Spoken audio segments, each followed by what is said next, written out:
இந்த எக்ஸசைஸ்ல நம்மளோட ஸ்டார்டிங் சாவும் இப்ப ஏ ஸ்ருதி ஸ்ருதி இன்க்ரீஸ் பண்ண பண்ண நமக்கு இப்ப அடுத்து டி ஸ்ருதி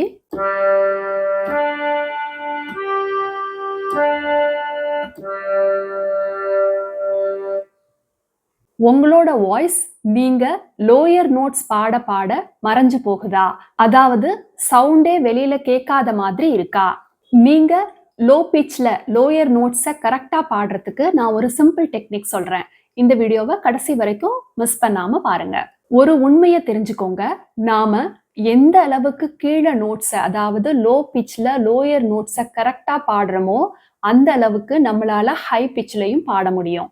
அதனால லோயர் நோட்ஸை கரெக்டா தெளிவா நம்மளோட வாய்ஸை புரிஞ்சுக்கிட்டு நாம ப்ராக்டிஸ் பண்ணணும்.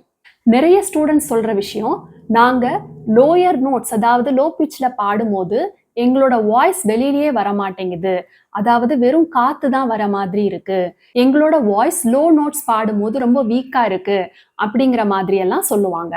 இதுல முக்கியமா கவனிக்க வேண்டிய 2 விஷயம் இருக்கு. அதாவது ஃபர்ஸ்ட் விஷயம் என்ன அப்படின்னா, நீங்க அந்த லோயர் நோட்ஸ் எல்லாம் பாடுறதுக்கு உங்களோட வாய்ஸை எப்படி யூஸ் பண்றீங்க, அதாவது ரொம்ப புஷ் பண்ணி அந்த நோட்ஸை ரீச் பண்றதுக்கு ட்ரை பண்றீங்களா, உங்களோட வாய்ஸ் தான் ஸ்ட்ரெயின் ஆகுமே ஒழிய உங்களால கரெக்டா அந்த நோட்ஸோட ஃப்ரீக்வன்சியை ரீச் பண்ண முடியாது. உங்களோட வாய்ஸை ரிலாக்ஸ்டா வச்சுக்கிட்டு வாய்ஸ் த்ரோவை கரெக்டா புரிஞ்சுக்கிட்டு உங்களோட வாய்ஸை சரியான முறையில பயன்படுத்தி நீங்க அந்த நோட்ஸ் எல்லாம் ரீச் பண்ணீங்கன்னா உங்களுக்கு அது நல்லா புரிய வரும்.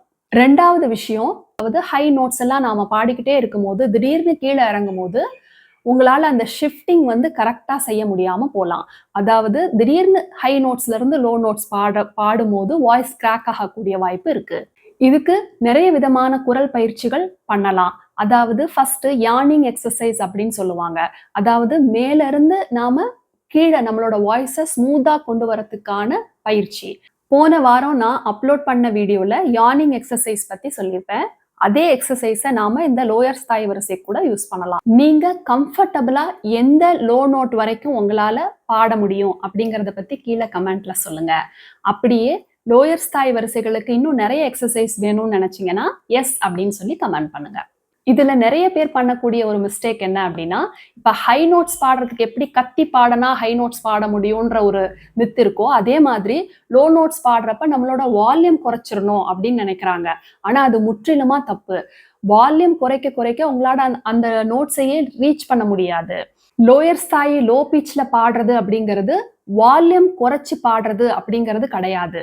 நிறைய பேர் ஹையர் நோட்ஸ் பாடிக்கிட்டே இருக்கும்போது திடீர்னு லோ நோட்ஸ் வந்ததுன்னா டக்குன்னு வால்யூம் கம்மி பண்ணி பாடும்போது அவங்களுக்கு ஸ்ருதி போகிறதுக்கு வாய்ப்பு இருக்கு. லோயர் நோட்ஸ் பாடும்போது அதோட வைப்ரேஷனை உங்களோட செஸ்ட்ல நீங்க உணரணும். இந்த லோயர் நோட்ஸ் எல்லாம் நல்லா பாடுறதுக்கு நாம பேசிக் எக்ஸசைஸ் படிக்கும் போதே மந்திரஸ்தாய் வரிசைகளை கத்துக்கணும். நிறைய புக்ல இப்பெல்லாம் மந்திரஸ்தாய் வரிசைகள் இல்ல, இப்ப நெட்ல எல்லாம் அவைலபிளா தான் இருக்கு. நீங்க எடுத்து மந்திரஸ்தாய் வரிசைகளை ரெகுலரா பிராக்டிஸ் பண்ணணும். அதுலயும் அப்பர் ஸ்தாய் வரிசைகள் மாதிரியே 5 எக்ஸசைஸ் இருக்கும். எப்படி பா வரைக்கும் நாம டச் பண்றோம், எப்படி நம்ம வாய்ஸை யூஸ் பண்றோம் அப்படிங்கறத பேசிக்லயே நாம கத்துக்கணும்.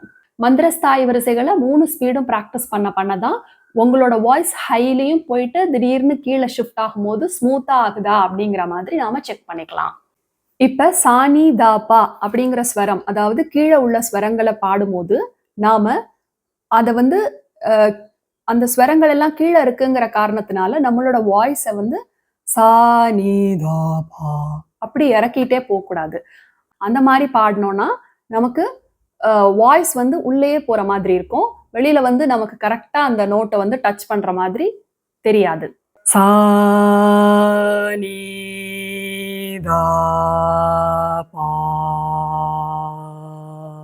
அந்த மாதிரி ஒரு ஸ்வரமும் நம்ம கவனிச்சு அதை த்ரோ பண்ணி பாட கத்துக்கிட்டோம்னா அதுக்கப்புறம் அந்த சாணி தாப்பா நம்ம கரெக்டா பாட முடியும். நல்லா மூச்சை உள்வாங்கி நீங்க சான்னு சொல்ற அந்த சவுண்டை நீங்க பிரஸ் பண்ணி பாடினீங்கன்னா உங்களுக்கு சாணி தாப்பா அழகா கிடைக்கும். ஜி ஷார்ப் ஸ்ருதியில பேஸா இதுதான் சா அப்படின்ற சவுண்ட் இருக்கு இல்லையா? இப்ப இந்த சவுண்ட சா நீ தா அந்த மாதிரி பாடணும்.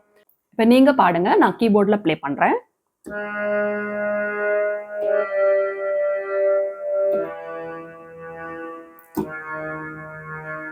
இப்ப லோயர் ஸ்தாயி நோட்ஸ் எல்லாம் நாம கரெக்டா பாடுறதுக்கு ஒரு சின்ன ஒரு எக்ஸசைஸ் பார்க்கலாம். அதாவது இப்ப நான் ஜி ஸ்ருதியில இருந்து அந்த பேஸ் சாவ பாடிட்டு அதுல இருந்து நம்மளோட வாய்ஸ் ஸ்லோவா இறக்கி கொண்டு வந்து பால நிறுத்துற மாதிரி ஒரு ஆ சவுண்ட ப்ரொடியூஸ் பண்ணணும். அதாவது இந்த எக்ஸசைஸ்ல நம்மளோட ஸ்டார்டிங் சாவும் மந்திரஸ்தாயி பாவும் எடுத்துக்கிட்டு அதே மாதிரி நாம பண்ண போறோம். உங்களோட வாய்ஸ் ரேஞ்சஸ் எல்லாம் இம்ப்ரூவ் பண்ணிக்கணும், சிங்கிங் பத்தி நிறைய விஷயங்கள் தெரிஞ்சுக்கணும் அப்படின்னு நினைச்சீங்கன்னா என்னோட சேனலை சப்ஸ்கிரைப் பண்ணிக்கோங்க. அப்படியே அந்த பெல் பட்டனையும் ப்ரெஸ் பண்ணி வச்சுக்கோங்க. இப்ப நான் ஜி ஸ்ருதியில இருந்து ஸ்டார்ட் பண்ணி பண்றேன். இப்ப நம்மளோட ஸ்டார்டிங் சாவை சொல்லிட்டு அங்கிருந்து உங்களோட வாய்ஸை கொஞ்சமா டவுன் பண்ணி பாருங்க. அதாவது சா அந்த மாதிரி, சா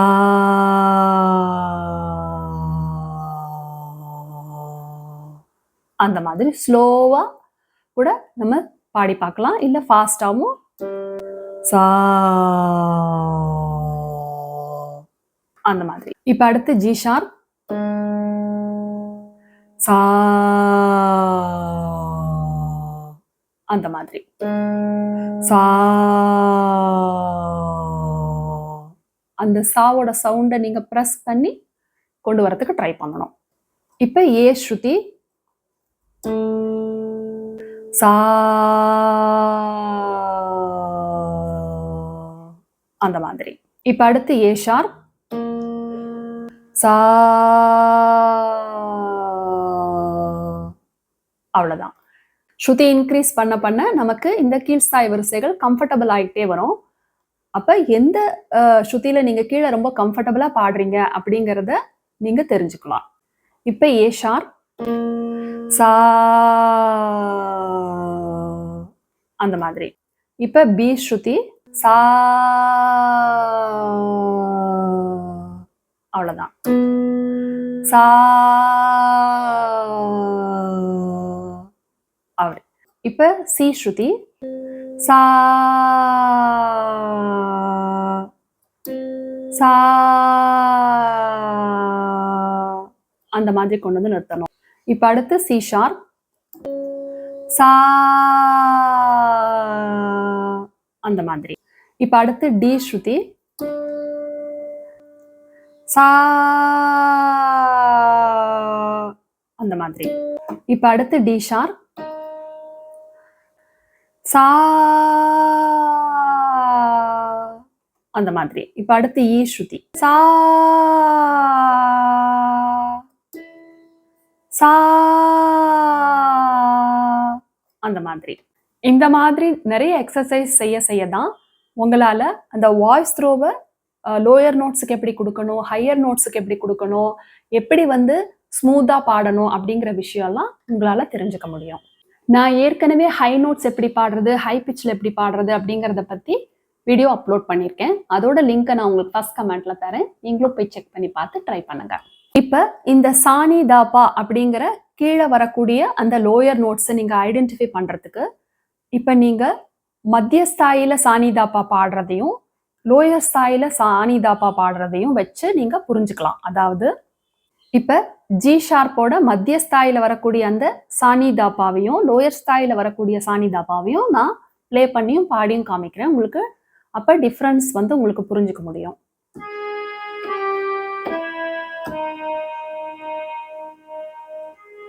இது வந்து நம்ம சரிகம பதனிசா சானி தாப்பா மகரிசால பாடக்கூடிய சானி தாப்பா.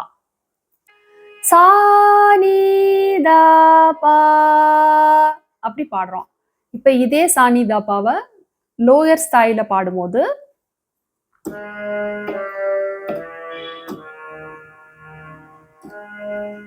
சானி தாப்பா அப்படி கேக்குது. அவ்வளவுதான்.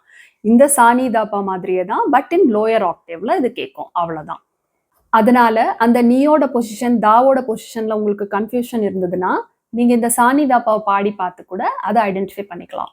ஒரு ஆக்டேவ் பிராக்டிஸா நம்ம பண்ணலாம். அது இனி வரும் வீடியோக்கள்ல நான் அப்லோட் பண்றேன்.